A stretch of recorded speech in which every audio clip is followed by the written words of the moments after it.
Morning, everybody. Thank you for joining us. We're going to pick up with chapter 22, verse 6. Just want to see one more commentary on the topic we were discussing yesterday, just briefly. We were discussing the fact that Balak sends a message to Bilam, very complimentary, very praising of Bilam's abilities.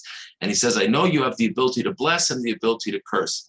We were discussing, well, is there a documented scene of Balak's ability, Bilam's ability to bless people? And we had all kinds of ideas in Farshim. There was, but it was only privately known to Balak from his personal experience. There wasn't, but Balak was just trying to flatter Bilam. If you remember when we sort of introduced the question, I mentioned that the grammar of the blessing versus the grammar of the curse is not identical.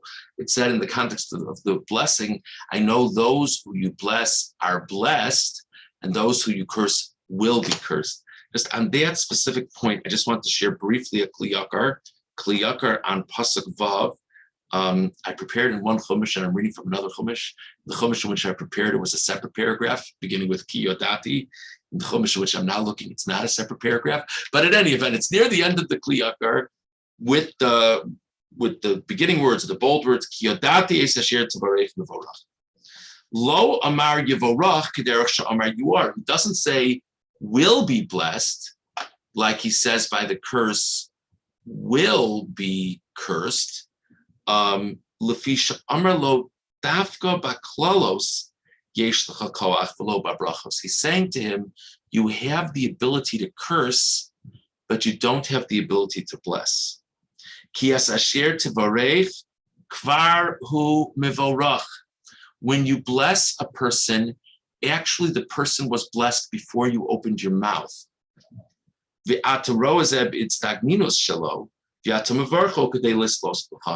interesting. Basically, he says you have two different abilities. You have a real power of cursing. And that's why it says in the Pasuk, those who you curse will be cursed. Because if you curse a person, they're cursed. Blessings, you don't really have a power of blessings, but you do have this ability to read the tea leaves, so to say, and know what's going to happen to a person. Not make good things happen to a person, but be aware that good things will happen to a person. So when it comes to blessings, he who you bless is blessed because you're really actually just revealing something that would have happened anyway. It's just an interesting shot of the difference of language. Okay, moving on to verse 13. And this is, I think, one of the most confusing points in this week's Parsha. How about that for a real encouraging teaser? In verse 13, the context is the messengers have come to Bilam. They've said, we want you to come and curse the Jewish people. God asked Bilam, what was that all about? Which is, of course, God sort of toying with Bilam, giving him the impression that maybe God doesn't know everything. God asked, what was that all about? Bilam says, they want me to curse them. I'm going to curse the Jews. God tells him, don't do it. Okay. Verse 13. Vayakam Bilam baboker. So now Bilam gets up in the morning. Vayomer el sarei Balak, and he says to the officers of Balak, L'chu el artzachem, go home. Ki me'ein Hashem l'siti la'aloch imachem. Because God has refused to allow me to go with you.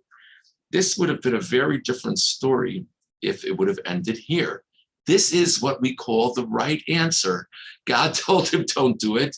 He comes back in the morning, says, sorry, no dice. God said no. That's not difficult to understand. What's difficult to understand is what happens next. Because they keep on sending messengers, and then ultimately Bilam goes. So what is this? Did he believe he shouldn't go because God told him not to go, but then he just changed his mind? Did he not believe he shouldn't go? He was just toying with them, and he was using God as an excuse to toy with them. It's really striking. He says, I can't go because God told me not to go, and then in a few psukim he's going. What's the story?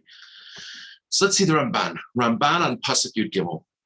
El Sarei Balak. Al Das Rashi, Ki Ziknei Midyan. You know what? We're going to skip the first part of the Ramban. There was another point that I had in mind to do, but I want to get moving already. Let's go to the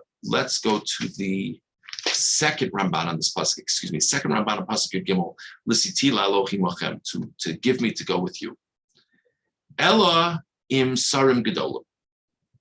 He says to them, God told me I shouldn't go with you. Why did he say God told me I shouldn't go with you? He should have said God told me I shouldn't go. So Rashi says, the Ramban starts off by quoting Rashi. God said, you're not good enough for me to go with. This is sounding nice and humble. God said, I'm not going because it's you guys.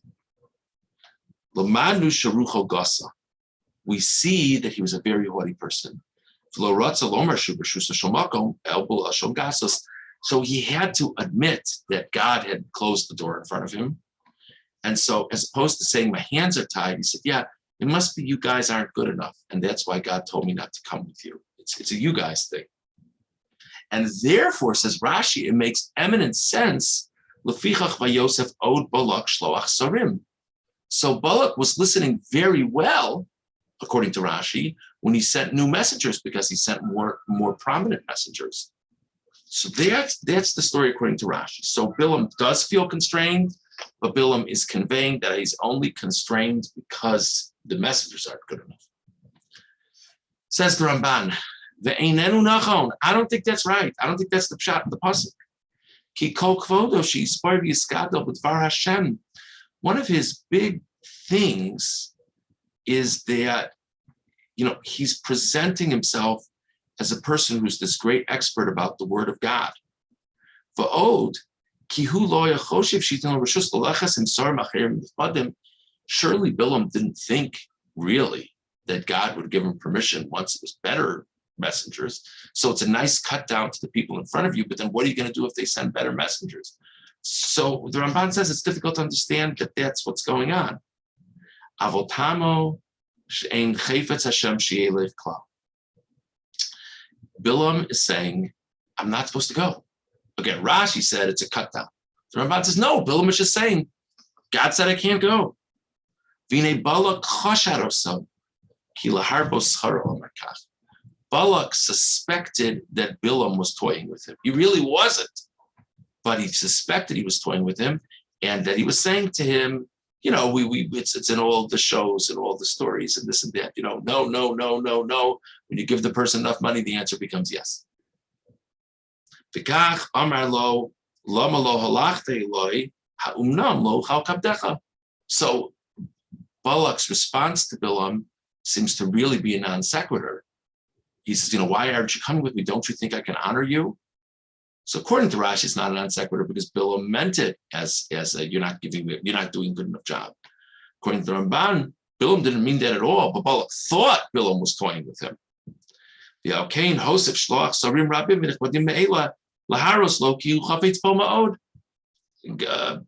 wanted to show Balak that he was very serious. And he says to him, I'll give you all this wealth. And then Bilam's response is, Bilam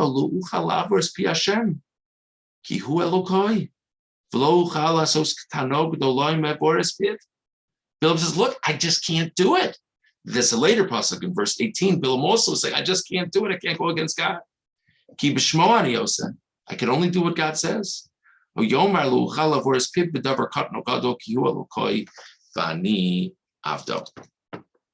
So, according to Rashi, Bilam is toying with them. And he's saying, you're not good enough for me to go with you. God says you're not good enough for my class. According to Rambam, Bilam saying, I can't go. And Balak keeps on thinking he's playing around. And Bilam keeps on saying, I really can't go. Okay. Then Bilam says, look, I'll check with God again. And now in verse 20, if you look at the pasuk, Vayavo Elokim el Bilam Laila. God comes to Bilam in the night, Vayomer Lo, and God says to him, Kro l'chabo anashim. I just want to translate this letter literally. If the people have come to call to you, kum lechitam, get up and go with them. But the matter which I say to you, that is what you have to do. Before we go on, the standard approach here of understanding why God says this to Bilam is basically God leads people on the path they want to go. So God's very clear, you're not going to do anything that I don't want you to do, but why don't you consider going? Because it's clear that Bilam really wants to go. But this phrase, what does God mean when he says to him, if the people have come to call to you, as opposed to what? If the people called for a pizza? In other words, God, Bilam has conveyed to God what's going on in the conversations. Why doesn't God just say, go with them? What's the What's the if they've come to call you? A little bit difficult to understand. So look at the first Rashi on the pasuk. First Rashi on pasuk Chaf. Im lekro lecha, im hakriya shelcha. If the calling is yours, meaning it's beneficial to you, the savur atol litol aleh schar, and you think you're going to make some good money on this. So if you want to go because they're paying you for the trip and they really want you to go, go. Just understand you're going to have to follow my rules once you go.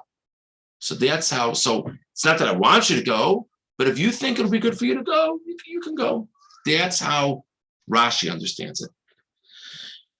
Sforno says something else. If you look at the Sforno on pasuk Chaf, im lekro lecha bo'ar Hashem, im lehivoitz im chabel vad. The Sforno understands, and he brings examples from other psukim, that the root of calling, people who are called before the congregation, is a language of counsel. So if they're coming to ask you what's smart to do, im lekro lecha, if they're asking your advice, then kum lechitam. Look at the next word. Las hiram shaliachtu. If they really want you to go to be taught what they should do, go and tell them don't do anything bad. But just understand, if you're going to like curse the Jews or something, that's not going to be an option. That's the Sforno's pshat. And it's late, but I'll just share with you outside the Kli Yakar's pshat. The Kli Yakar says there's two kinds of emissaries sent. One kind of emissary is, I'm going to tell you what to do. This is exactly what you're going to do. This is the exact time and place you're going to do it. Go. Another type of emissary sent is, we're going to tell you the goal, and you figure out if it is a good idea, if it's not a good idea, how is the best way to do it. So the Kli Yakar says what God is saying to Bilam is im likro lecha. If they're calling to you, meaning they're giving you autonomy.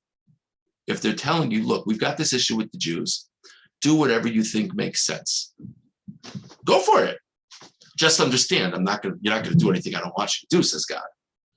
Meaning, if they're giving you a specific task without any autonomy, don't go.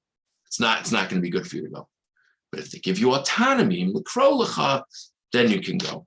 So, just to sum this last one up, in terms of calling you, Rashi says it means if it's going to be beneficial for you financially.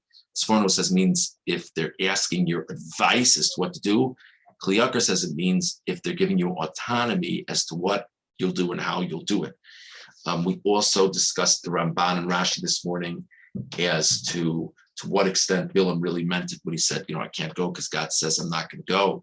And then we also discussed the Kli Yakar, who had this interesting pshat and why the language about the blessings of Bilam is different than the curses of Bilam.